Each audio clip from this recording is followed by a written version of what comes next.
হোশ গ্যালডিনিজ be with me. Hi guys, আজকে চলে এসেছি স্বরূপের জন্মদিনে।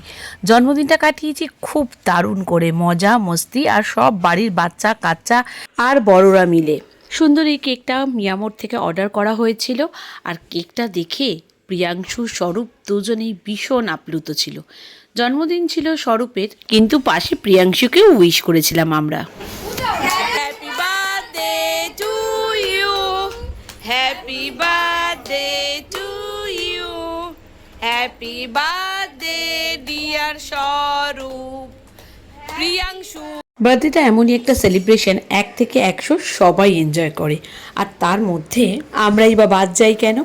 আমরা তো কেক কাটিং পর্ব দেখার পরে শটান চলে গেলাম এই কেক ভাগ করা এবং সবাইকে ডিস্ট্রিবিউট করার জন্য। আমার বোন খুব সুন্দর করে কেক কাট করতে পারে এবং পিসেস খুব সুন্দর বার করে। দেওয়া হয়েছিল একটু করে পাঁপড় ভাজা, রসগোল্লা আর কেক, সাথে ছিল মাজা। আর তারপরে এসে গেছিলো খুব ভালো দারুণ দারুণ রাতের খাবার। কিন্তু এগুলো করতে করতে আমি ভুলেই গেছি রাতের খাবারের ভিডিও করতে। খাবারগুলো ছিল দারুণ সুস্বাদু, ছিল ফ্রাইড রাইস, কষা মাংস আর ছিল ডিমের ডেভিল।